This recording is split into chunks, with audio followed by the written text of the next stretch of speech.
Okay, afternoon. Thank you for those of you who've come out to come and see us at the Museum of Recruiting, which is going on here at the moment. My name's Bill Boorman. My background is I was a recruiter. I'm a recovering recruiter. I take it day by day. I try and stay away from placements and stuff like that these days, but I keep getting drawn back, and it is a day at a time. I ran recruitment companies for a long time. I started off at 16, ran recruitment companies, was a director of a national recruitment business that we grew up to about 175 offices, started a training company, teaching old-fashioned recruiting, the things that I would consider now to be in the history books, which some people still seem to be talking about, and ran a traditional training business for 7 years, and I opened some recruitment companies, and I was non-exec director. And then, a result of the recession, didn't have any money, company went bust because all my clients were recruitment companies and they didn't have any money for about 18 months. Started discovering this social media technology world, which I've been involved in for probably the last 6 years, where I do 5 things. I work with technology companies on building products. One recruitment company, which is Colleague, who I've come here for, and I do write research papers for them and look at certain things. I work with global hiring companies, so the likes of Oracle, JP Morgan, BBC, on what their hiring methodology should be, how their recruiters should work, and what their technology should be, and really strategy. And I run something called True, which is the Recruiting Conference, which is kind of crazy, different type of event. Global sponsors at Kelly, they're here.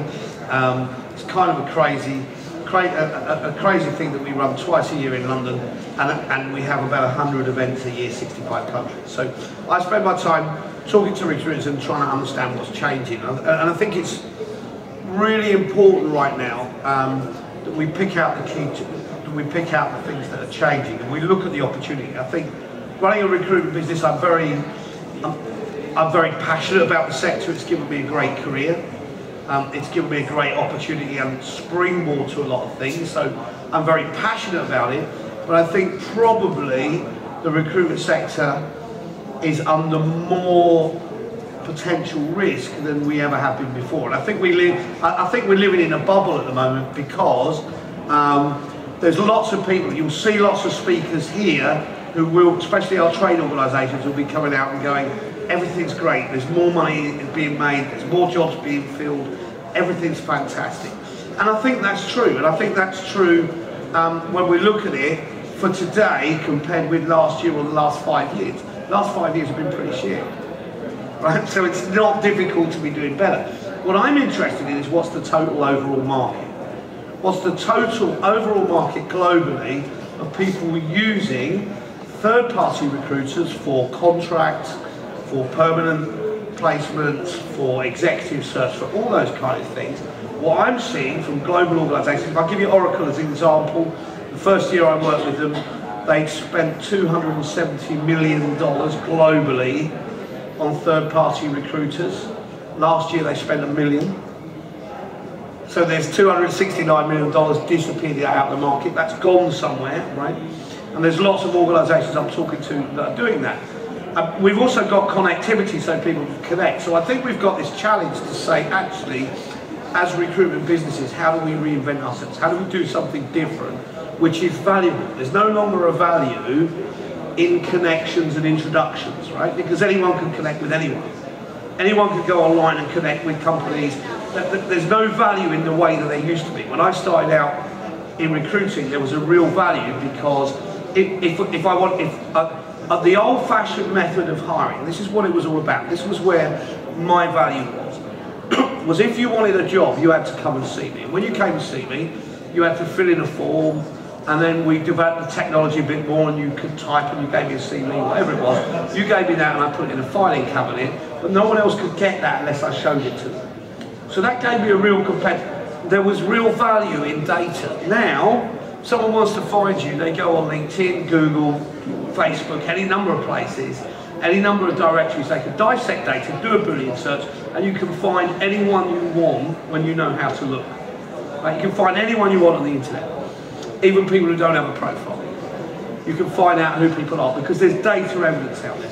So there's no value in knowing who people are, there's no value in knowing what people do, there's no value in data, there is only value. So I look at it and say, well, okay, if there's no longer revenue or the same revenue, the margins are shrinking, if it's much more cost efficient for an organisation to use a freelancer than use a contractor to do technological work, which is a big trend in the marketplace at the moment. If I'm running a recruitment business, how do I make money now? Where's my value? Because my value is diminishing. So I've got a couple of choices. I can cut my prices and my margins right down and just try and increase my volumes. Some people have done that. Some of them have automated that to some extent. We're seeing, I wrote a white paper a little while ago about 15 recruitment agencies that have repositioned themselves to become things like Hire.com, the Job Post, agency sharers, Recruitify, people like that. People who were recruitment companies that said, actually, we need to reposition ourselves. But when you look at it, you go into a recruitment business, you say, where is actually our greatest asset that we don't use because we're not thinking about it in the right way? We're not looking at it from a data case. And then we go and have a look and we say, let's have a look at what we call a database. A database, by the way, is a really old term anyway, but let's have a look at our database and let's have a look at how we're using it. And the way in which we're using databases is, I remember starting out in recruiting, if I wanted information, you brought me a CV, I put it in a filing cabinet, I closed that filing cabinet, I never looked in it, I kept it in that filing cabinet for 7 years. I know I kept it in 7 years because that's what the law told me I had to do. Every 7 years I could shred it and start again. When the filing cabinet was full, I bought another filing cabinet, and I can remember one office here in London, in Fish Street Hill, where we had to reinforce the floors because of the weight of all the filing cabinets that we had. Computers came along, that was a bit different. All we did was took all that information and said, let's put it all online and not look at it again anymore. Because what we did is we've used very much databases for information storage, not information retrieval. So we start at it and we say, right, okay, let's take a simple thing. If I've been running a recruitment business for 10 years, or 15 years, I have 250,000 CVs in my database. Let's say I've got that. I've got 250,000. Some of the recruitment business I talk to have 1 million, 2 million, 5 million. If I stop thinking about this CV as a CV, purely for the purpose of introducing someone into a job, or matching someone into a job, and I think about it as a data point, what does it tell me? So if I've got 200,000 CVs in my database, which I can search and index, and the average number of jobs on each CV is, let's say, 5, and on each job is some skills, a location, a reporting structure, an amount of time that somebody did that job. Think about all the information that's on there, and I put it all together in a data pot, and then start dissecting it to say, right, okay, show me the market.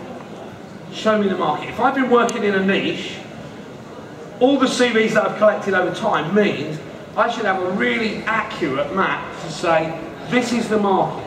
These are the companies that hire. This is roughly how often they hire. If you go and do this job, the average length of service in this job is 18 months, because that's what the average length of service is.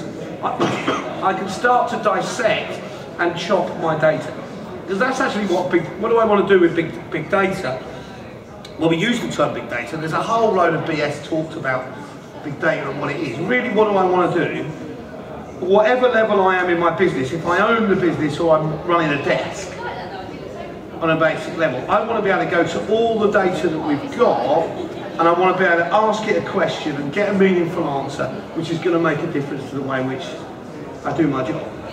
So you start thinking about it, and if you just think about all the CVs that we've got in our database, and all of the jobs that we've got in our database, and all of the companies that we've got in our database, and all of the recruiters that we've got in our database and the work that they do, and you start thinking about everything being a data point, an action or something that happens, or how long a job is open for, what's going on. This is just your own internal data. It's pretty easy to see you're sitting on gold. So you go out and see a customer and you can take an iPad out and they'll go, And you'll go, right, okay, this is your job. This is what it looks like. Here you go. These are the data points. Might be that you want 5 years experience, you want this qualification, whatever it is.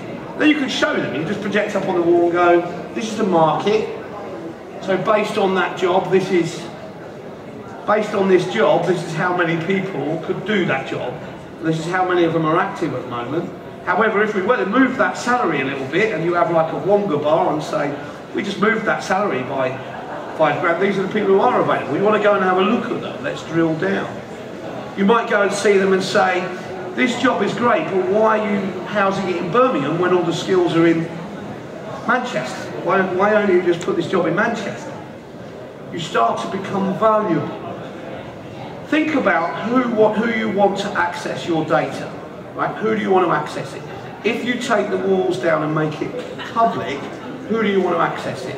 Every stakeholder in your business, you want to have access to your data so they can interrogate it and use it in a meaningful way. That means someone who's a candidate should be able to go into your database and see the bits that you want to show them. For example, how about if on your website I can go in and say, what should the salary be? And based on all the CVs you've got at the moment, it says, this is the average salary. Based on, right, you pass your CV in, you put your CV in, I'll come back and say, people like you earn this is what they do. How do I become valuable to candidates by showing them the data and information that I have? You think about the world of data that you've already got. We haven't even got into unstructured data yet. We haven't even started looking at what else is on the internet. We're just thinking about your business and thinking about all the information that you've got in your accounting systems, your sales systems, your database, your CRM, your CV database, all of that information that you have, your Outlook. Outlook, if you look at your emails, contains a world of information. If you connect your emails up, you should be able to say, who's the person that we've got the best relationship with? Who do we talk to the most at the moment? Who's active right now? Well, let's look in the email system. Let's see whether they've talked to us, messaged us. How often is this candidate going to our website and looking at jobs, and what are they looking at? What content are they looking at? What's interesting and exciting to them? I know that the average hire in an organisation now, because I track this kind of stuff, has been attached to an organisation for 7 months. I can also find out very easily somebody wants to become a candidate or an applicant, and they are two different things. Somebody wants to become a candidate, you can just go and say which companies are they connected with and who do we deal with and where's the relationships, where do we have mutual relationships where we might be able to create an opportunity, right? Because data leaves a path. This is what you've got to think about. Data is connected to data. You find one data point, say, right, who do we have? If I want to talk to you, I'll find you and say, right, who do we have in common? Let's just go online and say, what connections do we share and where's the closest relationship? Who's going to be the best person to introduce me? So much we can do from it when we start thinking of ourselves as a data business as being our greatest asset, to the point where I believe you could run a recruitment company where you don't charge fees, where you sell business information. Because actually business information is valuable. People will pay for data, people will pay for predictive analytics, people will pay for advice. People will pay for advice where you come along as a consultant and you'll say, and apply a very simple principle. In God we trust, everyone else bring data. Bring me a data argument, show me a data map, show me a picture that says, this is why we think this is the right decision. This is why we think you should do that. Going back to candidates, this is why we think you should take this job, because this is what's going on. Here's the data argument, right? And you've got all the data to make those data arguments. You already have it. It's not something you've got to be new about. And then once you start looking at it, so think about it and think, how do we take all the data that we have and create a Google for recruiting? How do we ask simple questions of our data? That's what you want to be able to do. What is data analytics? Data analytics is being able to enable someone doing their job, whatever it is, to interrogate the data internally and externally and get an answer without them being a data specialist or a computer specialist. That's what Google does. You go to Google and you go, tell me what? I should be able to take a candidate and say, tell me all the companies who hire this type of person. Which company does this CV match the most at their current employees? Who's got the same skill set? What organisations have hired people who went to this university and got this degree that we know? Who have I got the closest connection? Who should I be talking to? So you start getting into it, and then you start looking at it, and you start saying, right, okay, what else can I do for candidates? What else? What about training, right? Because one of the things that's happening is training is going out of organisations. It's becoming valuable. I think what's going to happen, we're going to get into the freelance economy big time soon. The freelance economy is one where a lot of people who used to be contractors no longer work for anyone really. They just float around doing jobs and providing their real skill. What they're missing is somewhere where they learn, because if you don't have a job, you're not going on training. Training becomes a really high currency. Where I think you're going to be coming to for candidates is the people who, it'll be about who do you have the closest relationships with, who do you provide the most value. That's what people will be willing to pay you for. How do you get the closest relationships? The closest relationships is being able to provide the best information. If I'm a candidate, we should be able to have a lifelong, you should be able to sit down with me and say, right, this is where you are, this is where you want to go. If you want to go here, benchmarks against all the people we know who do the job, this is where you're going to need to study, and this is where you can study. It's another revenue stream. A very, very simple revenue stream, and click saying, right, here you go. This is what you do. Being able to do things like saying, actually, if we're using external data, one of the products I really love at the moment, I think it's, when I was at HR Tech in Vegas, I think it was probably the best product, is Broadbean have a product called BDAS, which is Big Data Analytics Suite. And it takes external data. One of the things I love about it is it now combines all the career builder stuff into your domestic stuff. So as a recruiter, you can just, whenever you put a job in, it says, here's the other 150 companies that are looking for it. Here's your strong points, here's your weak points in the job, this is what's good. All it's doing is collecting data, right? So when we're thinking about big data, don't get confused by the size or complexity of it. Don't think of it as being some magic science. All it's doing is saying, right, how does this compare with the rest of the world? What would I have to do? Think about it like asking Google questions. I've got this candidate, where's the best place I'm going to play? Where am I most likely to get them hired? If somebody does this job, how often do they change the job? Who out of my database, who out of my candidates right now is most likely to be looking if I message them or send them an email? Where am I, who's opening emails at the moment and who isn't when we do stuff? Who's actually opening stuff? That gives us an indication of who's active. If they're active, who's active and what are they active for? So we might want to switch that around to something else. Right, so that's really what we've got a white paper that talks about this, which is data reality, what big data means for recruiters. But I'm really interested in what you'd like to know or ask or think as we come to the end of the session. So anyone, what questions you got or comments, just shout out, don't worry about it.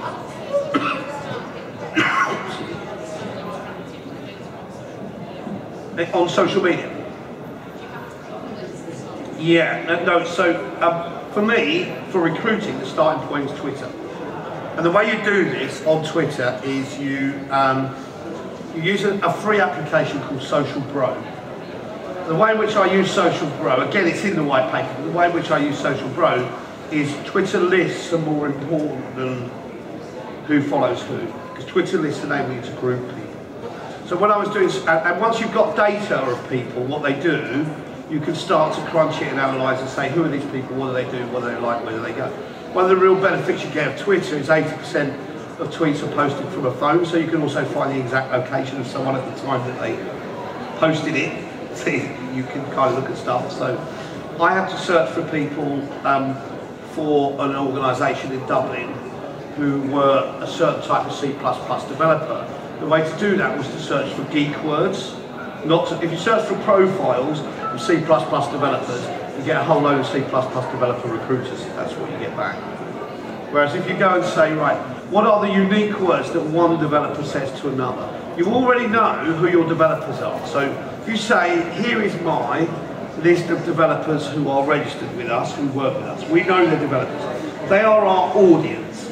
We're interested in an audience now, not in candidates or clients. Audience. Who are people who we can understand what they're doing, who we can engage with and talk to. We take them and we put them in a list and we analyse that list to say what are the things they're talking about, what do they say that other people who we know aren't developers don't say, and what's the difference between words or phrases that a C++ developer uses compared with a Java developer. And then we search for that. We search for people using those words or phrases. They're called geek words or phrases. Pretty simple. Once we've found them, we put them in a Twitter list. If we want to make it really specific, because I want to find out all the C++ developers who work in Dell in Dublin, I do that search on a postcode. Find me people using this word on this postcode in this building. And I might do something like say, find me someone using these words or phrases from this postcode who've used it more than 3 times in the last week. I just set very simple search rules. This is what we mean by big data analytics. What are the simple words we want to use? Once you've got that, you then get those people together, you put them in a list. You can put a list in a column. So I take the list and put it in a column in TweetDeck, drop it in. That means everyone in this column, all of this content is from C++ developers who work at Dell in Dublin. Then you look at it and say, right, let's break that down and say, what are the two, if I want to reach these people, what are the things they talk about the most? The things which C++ developers who work at Dell in Dublin talk about the most are coffee and Family Guy. Forget about, I've got a great job for you, any of that rubbish. If I talk to them about coffee and Family Guy, they will engage with me, because that's their topic. So I can take anyone and say, what are the things you talk about the most? How do I reach you? But then we looked at it and said, right, so if they talk about coffee a lot, I wonder what type of coffee. Where can we get information on the type of coffee? Well, pretty simple. We just take all of those identifiers and we go into Instagram and say, have any of these people left pictures of coffee? And we discover actually half of them have taken pictures of their coffee and posted it to Instagram. So then we know what coffee they use the most. And then we go, and where were those pictures posted from? And we discover those pictures were posted from a particular Starbucks in Dublin. So now we know where our audience is, what they talk about, what they're into, what they're engaging with, where they're going to be, what time they're going to be there. Next real challenge, which is the real sourcing challenge now, because when you use data for sourcing, you can find out anything about someone, but how do you approach them without seeming creepy, right? Because if I turn up and say, I know all this stuff, it works in lots of things, not just recruiting, but if I'm going to approach someone and say, I know all this stuff about you, you go, that's a bit stalky for me. Don't want to have a conversation. So what I've got to do is, how do I put myself in that location on that topic without being creepy? So we went and said, let's go and have a look at this. What we found was a bus stop outside. We advertised on the bus stop with a picture of coffee taken from one of their Instagrams, the most liked one by the target audience. We put it on that bus stop, put a sign over the top that said, sick of your job, come and have a coffee with us. Picture of Peter Griffin in the corner. A code at the bottom that you could scan, QR code that you could scan. No mention of what type of job it was or anything else. We just do that to where the audience was. We hired 60 people off that bus stop, right? Because we knew where they were, what they were talking about, what they were doing, what they were interested in. Did work with Hard Rock. How did we get people to answer our ads? We went into Spotify to find out what artists they liked the most, to put a picture of that artist in the Facebook ad. So you can use data in lots of logical ways, right? Because what happens is everyone you're dealing with, all of your audience leaves a footprint. All of an audience leaves you a footprint which tells you how you can engage with them. Because we're liking things, we're doing things, we go in places, we're belonging to groups, we're leaving footprints, which totally enables you to understand everything about their life. Your challenge then is, how do you use that information in a non-creepy way? How do you use it for good, right? You can go and look at that, so you can follow the trail.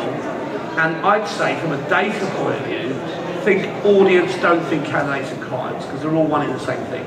How do we find people that are going to reach with meaningful stuff? And then start thinking about things like, well, actually, if I can make my database visible from my website, and I could do all this through my CRM, actually suddenly it could become really useful, and interesting. So where would I start? I'd start with the CVs. I'd just start with the CVs, and I'd take a batch of them and just go, let's put them through some kind of data. You know, Google has some great free data visualization products. Let's just stick it in there. Let's see, let's start with a map. Show me a map of where all my candidates are. Show me a map of where all my clients are. is there a relationship between the two? And show me who do I place with the most. And if I look at a client, I can do things, very simple, logical things that I'll do is say, right, let's find a client and let's find all the placements we've made with them. Let's analyse all those placements to see if there's any common traits. And now let's look at all the people who didn't get the job there, even though the CVs might look identical, and see if there's something in there. Was it a background, an education, an experience, a skill? So that suddenly we're beginning to greatly increase our predictability of who is going to get a job in an organisation based on the data. Just by saying, right, let's compare. We know all the people who we've placed there, we know all the people who've been rejected. Was there any difference? Is there any trend? Let's look for a trend. Maybe there isn't. It's very, very simple data analytics, right? That's what you want to do. How do I ask a question of the information I already have? Then if I go from information I already have, how do I go outside and do things like using simple tools to say, right, this guy registered with me, this guy gave me a CV 3 years ago, therefore all the information I have on him is 3 years old, what's in the world? And there's simple tools that go out there and come back and go, here's his LinkedIn profile, here's his latest phone number, he tweets a lot on this is what he's put on Facebook, this is the last CV he registered with Monster, or IT job board or whatever it is. Aggregating profiles of data that say, because historically someone giving me a CV, it becomes that historical document the next day. If I'm suddenly, as soon as someone connects with you, you want to connect with them everywhere that you can. You want to get all of the public feeds that you can, so that your data is always current. What they're doing, where they're going, what's happening. Where are they doing it from? What time are they doing it? What are they looking at? What does someone who's looking for a job look like? There's a data picture that says people who look for a job look like this online. Pretty easy to identify, right? Kind of feels like scary stuff. For me, it's not things we haven't always done. We just used to call it gut feel. We used to look at things and say, oh, that means that. And think it was just a magic that we had as recruiters, that we had this kind of, we went off to our training schools, we went off to Hogwarts and we learned how to make placements. That was kind of what it was. We thought I can remember people, when I introduced the first database in the recruitment business that I ran, and everyone said, no, I need the CVs, I need the paper. I said, what do you need it for? I said, it speaks to me. When I look at it, it tells me. And I talk to people and say, how do you look at so tell me what makes a good candidate. And they say, well, this is what makes a good candidate. I just know, because I've been a recruiter for a long time, and I'm a super recruiter. I can make placements out of anything. I just know what a good candidate looks like. But then we'll go, right, okay, let's look at where do you look on a CV? And they'll go, I look here, here, and here. These are the 3 points. Go, right. And they'll say no, and I'll go, what do you look at? They'll go, the first thing I look at is salary. Second thing I look at is education. Third thing I look at is current employer. Fourth thing I look at is skills. So, right, okay, so if I take all of the words out, and now I can do some really scary stuff, by the way. There's another technology you might want to have a look at called EI, Electronic Insights. What that does is that means you can take any 250 words that someone else has written and put it into a culture fit without them filling any tests. It's kind of spooky. It's what you write rather than, it's how you write rather than what you write. The words that you use determine your character and values, and it runs on about 94% accurate.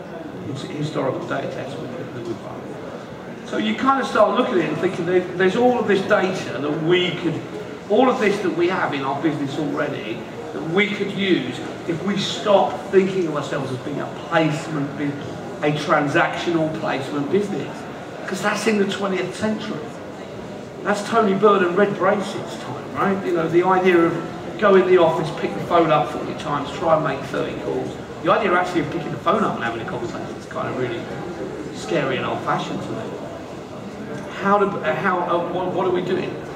Gathering the data that we actually have and saying, this is our most valuable asset. And maybe we'll be a recruitment business, maybe we'll be a consultant's business, maybe we'll be a career service, maybe we could be any number of things, but our real value at the moment as a recruitment business is that we should have in our niches more data on people, because we collected data before there was data. Data trails have only been left for 10, 15 years. Right? It have only been left since digital natives. If you want to know what a digital native is, if you can remember a fax machine, you're not a digital native. If you can remember a fax machine, you're a digital immigrant. That's kind of how it works. You're new to the digital world. Only people who can't remember what fax machines are digital natives. Right? So think about it. Most of the people who are, probably half of the data you have in your business is before people left data. It's when they used to fill forms in or give you CVs or anything else. So you have a head start because you have data on people before there was data. You can bring it and refresh it back up to date with the current unstructured data by bringing it in. But really what you want to do is look at creating a CRM that's the centre of everything. How long have we got left? Are we about time? 15 minutes. 15 minutes, that's brilliant. Right. Next question, what about... did you have one, or you just think you're itching? It's like an auction, don't move, because I'll come and get in. Go on.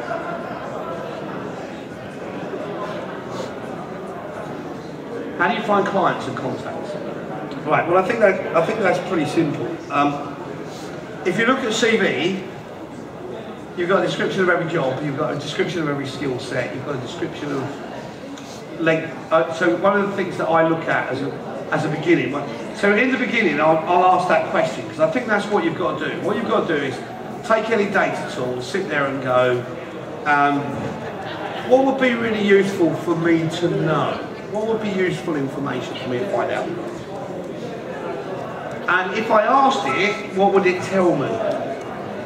What would I get back? So start off and go, well actually that's an interesting question. Who would be, what companies are likely to be hiring at the minute? Which of the companies? So how could we do a data inquiry that tells us that? If I wanted to do a data inquiry that tells us that, I'd start by going, right, what companies have we made placements with in the last 2 years? Let's separate them out. And then let's take the data from all the CVs of all the people we know who have ever worked there and say, what are the common traits, and the jobs that we've filled, how often have they come up, how often have those jobs, if we look at CVs, or if I go to LinkedIn and say, right, LinkedIn, I want to go and look at General Electric, how often what's the average length of service for a customer service assistant in General Electric? And I'll get an answer, and it will say 19 months. And that will tell me probably every 19 months that job comes up. Pretty easy, once you take all the data you have to say, this job, on average, this job is refilled every 18 months, on average. That tells me every 16 months I need to be having some engagement or contact, or showing them things. So there's all kinds of ways. So you know from all the CVs you've got, you can do things like going, what looks like this? So if I've got a candidate, I can pass a CV in and say, show me companies who employ people with CVs who look like this. And he'll come back and he'll go, here's 20 of them. These companies hire people like that. Right. Okay, so based on people who do that job and information that we have, who's the hiring manager? Who's the reporting line? How often? What sort of salary do they pay? Quite easy for me to predict where the next place is likely to come from. Pretty easy. Equally, if you give me a job, I can tell you the probability that I'm going to fill it, based on the data that I've got. Based on the data I've got. This is your requirement of the job. I know what chance I have to fill it.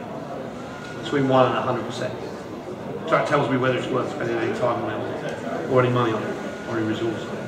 How many people do we know? How many people are we connected with? Who do we have a relationship with? Where are they up to? What does the data tell us? What does the data tell us? Yeah? You had another.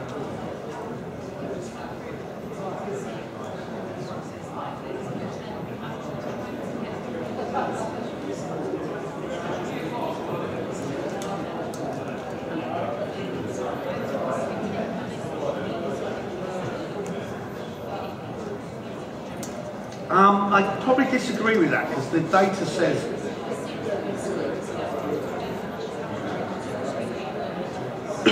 I think what you've got to do is I think sometimes what you've got to look for is saying, right, is what not necessarily actually, but you might have to add on to your database. So you might have to bring in some different types of tools. I think one of the things we have to do is we have to look at our businesses and consider how much of what we do we do because we always have. I'll tell you some things that will make you an old-fashioned business. Right? It's very simple. It's not related to data. Some people might leave at this point, but these are the things that make you an old-fashioned business. If your consultants work on hours contracts, you're an old-fashioned business.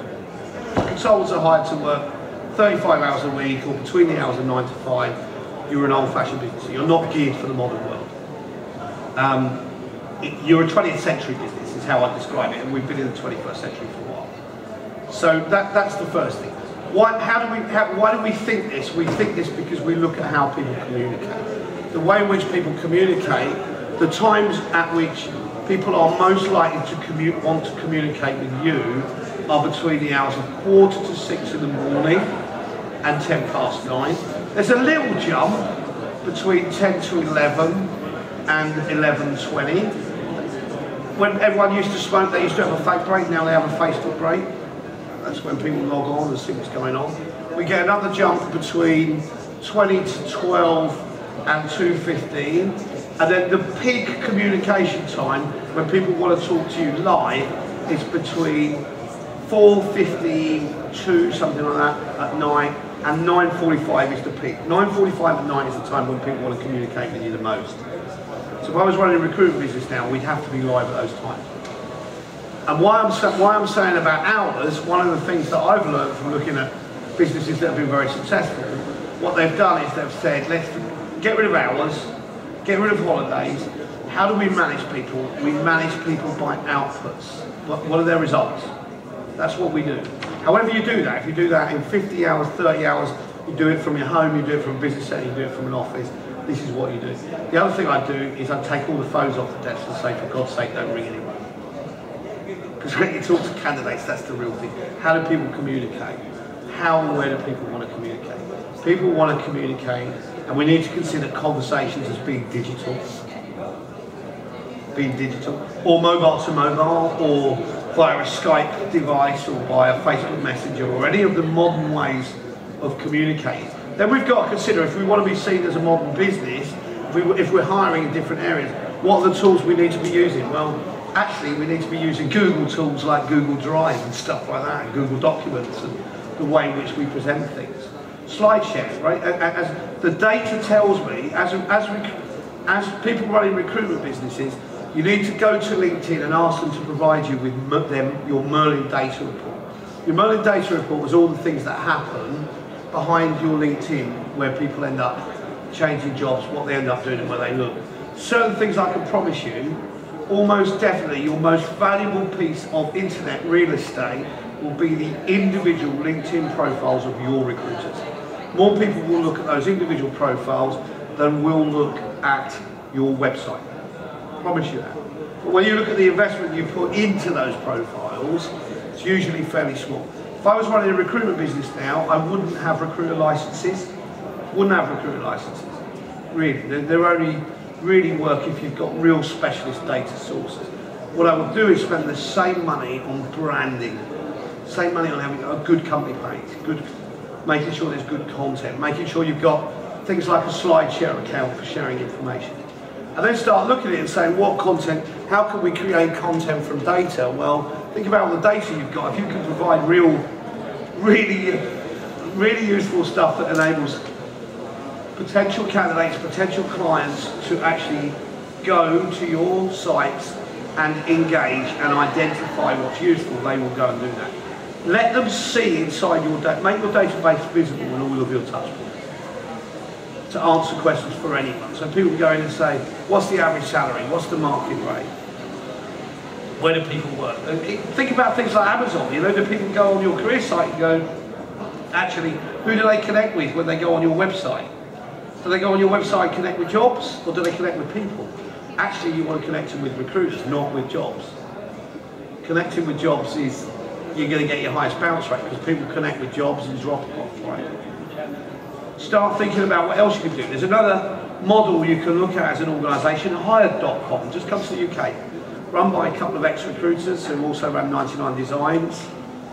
And what Hired.com do is they source candidates who are just good people in the technical markets at the moment, They put them on. They create what they call a developer auction, which means they go to all of the clients on the client base. Says you've got 36 hours to review the CV and make an offer, subject to the interview. And then the candidates choose the offers where they want to go for interview. Hired.com is the organisation, right? There's Hired.com. There's a few others. But you make offers to you say, right, based on the information you provided us, if we hired the candidate, this would be the offer. This would be what it is. Starting to see some, without meeting, but you're still going to meet them after because they've been qualified into. What happens is the client's going out saying, the candidate is going out saying, I'm going to meet 5, 6 people before I do that, right?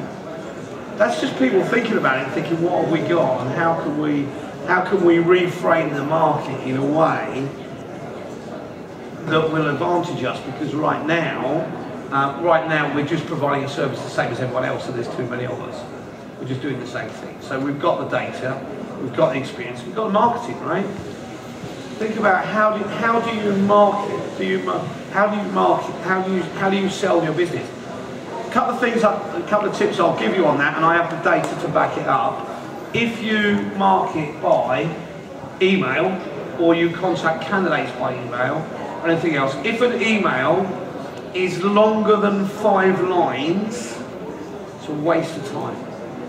If your headline is longer than 110 characters, it is a waste of time. And we do that by actually looking at it and saying how we messaging people. Because think about it. 78, and you should have this data for yourself. You should be tracking this data on your own systems. 78% of emails are opened on a mobile device. 78% of emails are opened by people in queues, on trains, watching television. And we live in the Tinder society. Some of you will know what Tinder is, some of you won't, but I can tell by who's smiling. And the Tinder society is left swipe, right swipe, right? It's a kind of dating app that says, we show you a profile, and you left swipe if you don't want to connect, you right swipe if you might be interested. That's right. you right swipe if you might be, you right swipe if you might be. Left for no, right for yes, right? Well, think about it. That's what emails are. What do you get? You get your emails, you go, no, yes, that one's interesting. Left and right swipes, disposable society, because we're receiving information on a basic type. So if you want to start emailing or communicating with people, you've got to start collecting data. What worked, what didn't? Old-fashioned A/B testing. We took a sample group of people, another sample group of the same people, we sent them all the same message, we saw which one worked. And then we start saying, actually, if we're going to track it properly, what we're discovering is when we want to talk to this candidate, they always talk to us on Facebook, so we're only going to message them on Facebook. This one wants an email, this one wants us to put a stamp or a letter and post it out. We measure results and use results to make our performance better and better on a continuous basis, because we can track everything. Every activity that we do from a computer can be tracked. What was the result? What was the outcome? And if we aggregate it and start dividing that aggregated data, what does it tell us? Pretty simple. Is there any data protection loopholes or? Loopholes? Probably not the right word, but any data protection rules you have to be careful of. Depends what country you're hiring in, actually. Germany's pretty lively with that kind of stuff. But it depends what country, and other countries are really liberal about it. So it depends what countries you're hiring in, but in general terms, if it's public data, it's how you use it. You can use it. You might suffer because that's how Google use it. We make a trade, right? So when we sign up for LinkedIn, we sign up for Facebook, and we want to use Google, and we want to use all these free tools in our life. We make a trade that we understand nothing is for free. So when I sign up for a free product, it's either because they're asking for the opportunity to sell me something more, as in the freemiums, when we sign up for freemiums, or I become the product. So if I get a LinkedIn, Facebook, Twitter account, I start searching for stuff on Google, I understand that the data trail that I leave is going to be sold to somebody to use. I understand that. That's a moral contract. What about the CVs? Sorry? What about CVs that you collect? Aggregated data, yes. private data, you're breaching data protection. So if you went out and said, this guy is X, and you identified them, you'd be in breach. Remember what we're talking about data, is we're aggregating data. So what we're doing is making data anonymous by saying, let's go out and collect all the data and come back and tell you an aggregated result. Now you can pinpoint it down to 1 or 3 or 5 people, but you don't see the data set that you're searching it, you just see the result of the search. So that's the data protection issue. Certain information has to be kept private unless, information basically has to be kept private if it's submitted to be private unless it's requested to be public. As in the case of a CV database. You know, you go to Monster, you go, yeah, show my CV to everyone, I'm signing terms of service that say that say you can do that. So you can equally start looking at things like, what should my terms of service be? How am I going to use your data and what should my terms of service be? Data becoming portable is going to be another big thing, right? Candidates are going to want to, are increasingly finding ways to be able to move their data around. If I do a psychometric test or assessment or a test or anything in the hiring process, I want to be able to move it about. So, you know, if I've filled in your profile or your application form or I've done your test, I've got that information, I want to be able to start to aggregate it. So I think you're going to see within the next 18 months a very different way where when somebody becomes a candidate, they will provide you a data file, which is, this is all the information on me. Some of the products we're looking at improve. Well, recent one I was looking at in Australia last week, but I'm seeing it come up in 10 or 15 products that I think will become normal, from learning management systems, people keeping their own self-development and their own targets and objectives, their own performance management in a portable file where they're being reviewed by colleagues and they're going to start plugging those in. So we're going to start getting very different data to what we used to. We're increasingly seeing in the tech world people are applying by code, not by CV. So we kind of see the traditional CV dropping off. So think about what data you're going to be seeing, and the data you see might be quite different. And is your business actually a 21st century business, or are you still operating in the days of Tony Byrne and red braces and all that kind of stuff? Another big area you want to be looking at, by the way, and just another thing I'd talk to you about, it's not directly big data, but I think it's kind of interesting. One of the things I've heard, we've looked at quite a lot recently, somebody said to me, look, we spent all our lives trying to turn our organisations into, we tried to turn everyone in our organisation into a learner, when actually we were looking at it the wrong way. What we needed to do was turn everyone in our organisation into a trainer, because everyone had skills and knowledge. Start looking at it and saying, how can we collect the learning data of our employees? How can we look at what they do, what are our recruiters going online, where are they finding information, what are they finding useful, not useful, and setting things up. Like 4 years ago I worked with a recruitment business, said we ain't got any budget, we want to set up training. And we said, yeah, you know what, I used to be a trainer, this is what I used to do. Someone wanted training and they went, right, give us £5 grand, we'll take you off, we'll put you in a hotel somewhere, we'll train you for 2 days, we'll drink a load of beer, you'll go back to your job and carry on doing your job. We'll kind of keep you happy, we'll worry about training every so often when people panic, and that's what we did. And when I look at most of the training that's being provided, that's still what people are getting, that's still what people are buying, when actually, what I think we should be doing is getting rid of all of that, all of these kind of look at individual learning and database learning. Database learning is saying, how can you collect information? What data can we learn about what people do? So it's things like creating, how is it really simple for, if one of your employees sees a blog, reads something, sees a video, sees something interesting, can they tag it and share it? Can they create their own? Or you create dojos, right? Dojos that say, if somebody has a particular skill, they can make a 1 minute video. They can create a 1 minute video. But if they create a 1 minute video, can another employee come along and go, I was searching for the answer to that problem, found that video, that was great. There's my Facebook thumb. Because every time that happens, that creates a data trail. What that data trail creates is we start to learn where the individual expertise is in our organisation.